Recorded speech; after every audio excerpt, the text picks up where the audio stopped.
पास iron man, Avengers जैसी movies देखने का ज्यादा टाइम नहीं है, तो मैं लाया हूं मार्वल बिफोर ड्यूम्सडे सीरीज का डे 1।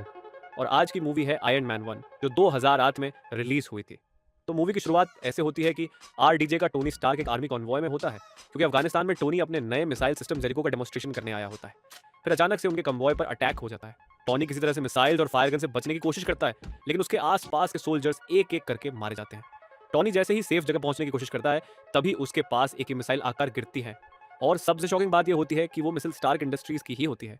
तभी वो मिसाइल ब्लास्ट होती है और उस मिसाइल का मेटल टोनी स्टार्क की बॉडी में घुस जाता है और उसके हार्ट के पास पहुंच जाता है। ये अटैक 10 रिंग्स नाम की एक टेररिस्ट ऑर्गेनाइजेशन ने कराया होता है, जिनके बारे में हम आगे किसी और एपिसोड में डिटेल में जानेंगे।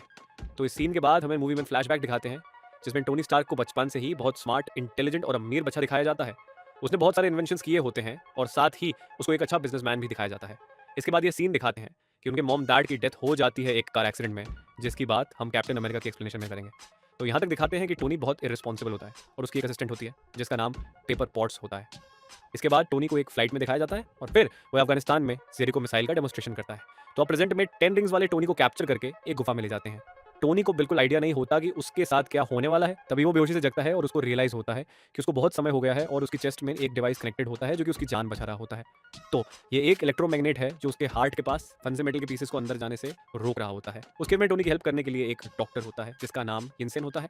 10 रिंग्स वाले टोनी से कहते हैं कि उन्हें वही जेरिको मिसाइल चाहिए जिसका उसने अफगानिस्तान में डेमोस्ट्रेशन किया था। टोनी उनकी डिमांड को मना कर देता है, लेकिन कुछ समय बाद उसके दिमाग में एक आइडिया आता है और फिर टोनी अपना पहला आयरन मैन सूट बनाता है जिसका नाम होता है मार्क 1। उसी के साथ वो अपना आर्क रिएक्टर बनाता है जो उसके चेस्ट में लगा होता है और उसकी जान बचाता है। तो टोनी गुफा से बाहर निकलता है अपने मार्क सूट के साथ और जितने भी लोग गुफा के बाहर होते हैं उन सबको मार देता है। इस पूरे इंसिडेंट के बाद टोनी स्टार्क की सोच और पर्सनैलिटी कंप्लीटली बदल जाती है। अमेरिका वापस पहुंचने के बाद टोनी स्टार्क एक प्रेस कॉन्फ्रेंस करता है और अनाउंस करता है कि स्टार्क इंडस्ट्रीज का वेपन डिवीजन बैंड कर रहा है।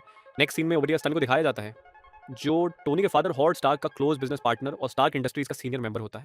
वो टोनी को बोलता है कि तुम्हारे इस डिसीजन की वजह से कंपनी के शेयर्स 40 पॉइंट्स तक गिर सकते हैं। अगली सीन्स में दिखाते हैं कि टोनी अपना मार्क 3 सूट बना रहा होता है। फाइनली उसका सूट कंप्लीट हो जाता है। फिर टोनी को पता चलता है कि ओबाडिया सीक्रेटली टेररिस्ट्स को स्टार्क इंडस्ट्रीज के वेपन सप्लाई कर रहा है। माइस हमें और डिटेल में पता चलता है कि ओबाडिया सीक्रेटली 10 रिंग्स के साथ मिला हुआ है और उन्हीं की हेल्प से टोनी को किडनैप करवाया गया था। फिर वो पेपर पॉट्स के साथ मिलकर ओबदिया को एक्सपोज करने की कोशिश करता है। ओबदिया 10 रिंग्स के पास से टोनी का मार्क 1 सूट हासिल कर लेता है और उस टेक्नोलॉजी को यूज करके एक बहुत बड़ा और पावरफुल सूट बनाता है जिसका नाम होता है आयरन मॉन्गर। इसके कुछ सीन्स बाद हमें फाइनल फाइट दिखाई जाती है जिसमें टोनी आयरन मॉन्गर को डिफीट करता है और ओबाडिया रिएक्टर के ब्लास्ट की वजह से मर जाता है। फाइनली टोनी एक प्रेस कॉन्फ्रेंस में जाता है जहां वह मीडिया के सामने अनाउंस करता है, I am Iron Man. Post credits scene में हमें निक फ्यूरी दिखते हैं जो टोनी से कहते हैं कि वह अकेला सुपर हीरो नहीं है और फिर मूवी खत्म हो जाती है। आयरन मैन, अवेंजर्स, हल्क जैसी मूवीज देखने का ज्यादा टाइम नहीं है, तो मैं लाया हूं मार्वल बिफोर डूम्सडे सीरीज का एपिसोड 2।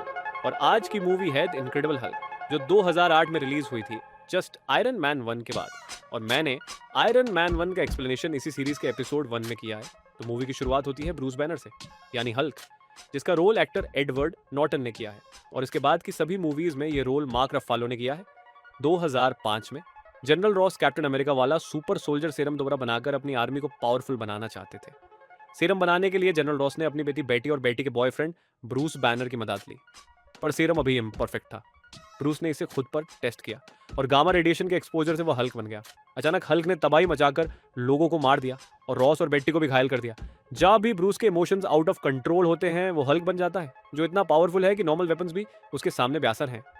एक्सपेरिमेंट फेल होने के बाद भी रॉस हल्क को मिलिट्री वेपन बनाना चाहता था, लेकिन ब्रूस मना करके भाग गया।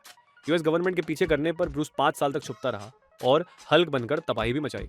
फिर ब्राजील की बॉटलिंग फैक्ट्री में काम करते हुए वह योगा से हल्क को कंट्रोल रखने लगा।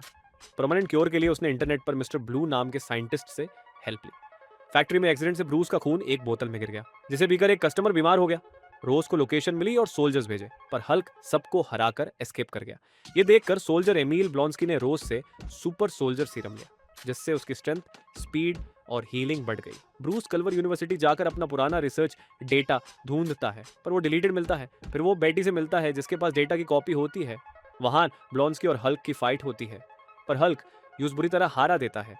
ब्रूस बेटी को लेकर न्यूयॉर्क जाता है, जहां मिस्टर ब्लू यानी डॉक्टर सैमुअल स्टर्न्स एक एंटीडोट से हल्क को वापस ब्रूस बना देता है, पर बताता है कि ये क्योर परमानेंट नहीं है। इसी बीच जनरल रॉस की टीम ब्रूस और बैटी को पकड़ लेती है। फिर ब्लॉन्स्की डॉक्टर स्टर्न्स को फोर्स करके ब्रूस का ब्लड लेता है और ट्रांसफॉर्म हो जाता है एक भयानक मॉन्स्टर में, अबोमिनेशन।